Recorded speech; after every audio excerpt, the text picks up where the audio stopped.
Hi everyone, welcome to Tecktok, a weekly mini video series talking tech topics. Today I'm joined by Birgit Pohl, who's a software developer based here in Berlin. Hi Birgit. Hi. Thanks for joining us. Thanks for having me. Good. Me and Birgit are actually recording this on a Saturday, so thank you for taking time out on a Saturday to do so. So Birgit, unfortunately, was made redundant from her last role due to COVID-19 and has recently written an article sharing her experiences with finding a new role. So a major part of the article is how you and your team applied together at different companies. So maybe you could expand on why you were motivated to take this approach.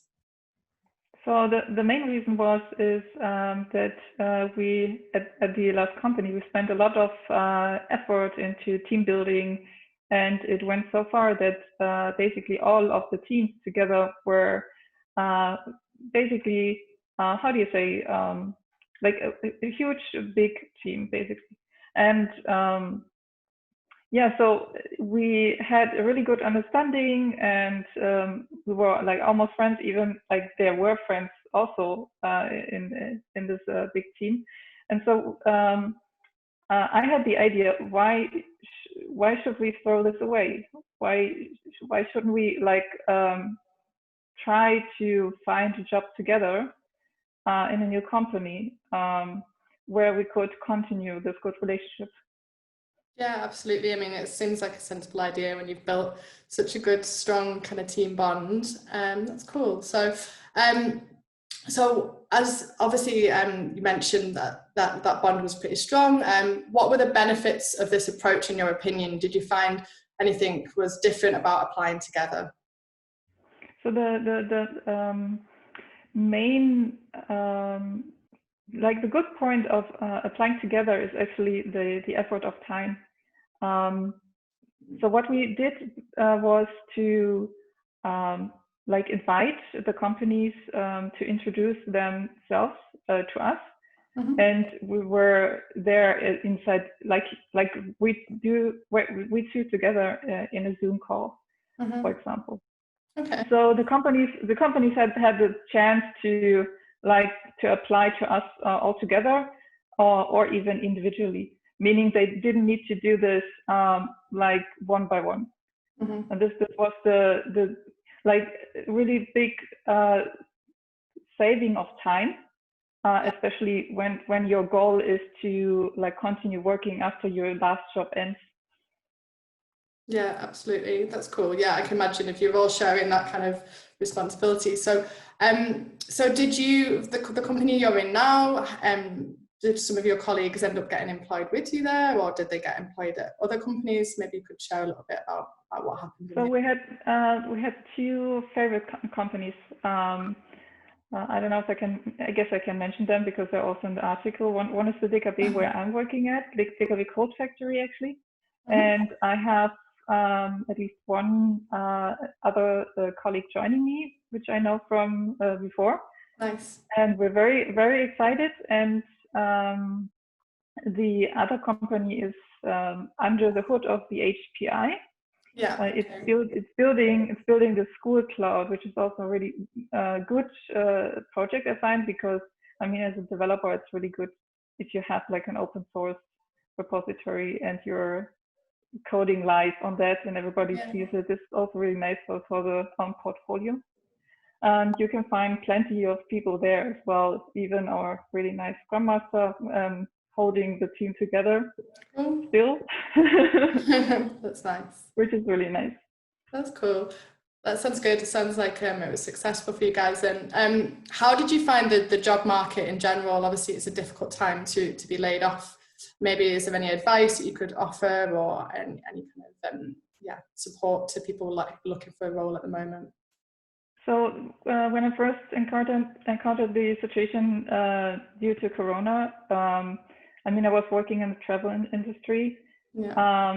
There were news saying that the only profession that is not affected is the software engineering business. Yeah. And I didn't feel that because I was like in short work, and then I was being redundant, of course. But then I realized actually this is true, because we realized that even in Corona times, companies want to grow fast, and that's why they were looking for plenty of people, even now. So, but it's really difficult to reach them out. Actually, you need to know people who know people in order, like, actually companies need to go to us. Like we would need to say that we are available as a big team, and they would need to take the chance, because otherwise they would need to plan like how many people they would hire per month, and here they would need to take the chance to like spontaneously hire a lot of people. But this is the benefit of doing so, like, and that's why I also reached out to Twitter, to people who know other people, and then we had like a huge, many messages coming in about people wanting to hire us, basically. Yeah, absolutely. That's good. I mean, you mentioned Twitter there, and I think you mentioned that in your article a little bit as well. What did you find the main kind of differences between like Twitter and LinkedIn? Were they similar for you, or was there any key differences? I think the only key difference is that I have a stronger community on Twitter. Okay. Yeah, so I guess the same thing can be applied on LinkedIn as well. And I mean, I see this right now that is happening as well. I mean, I can even refer my current employer to people who are looking for jobs during Corona times on LinkedIn. And but the main key point is that you need to be connected to people who have the right connection, and who would be willing to share your story. Yeah, absolutely. I think that's really, really valuable advice. Cool. Well, thanks for sharing that with us, Birgit. Hopefully people pick up some tips from that if they're looking for a new role at the moment. I will also share Birgit's article in the comments, so if people want to read it, they can as well. And are you okay with me sharing your details if people want to reach out to you as well?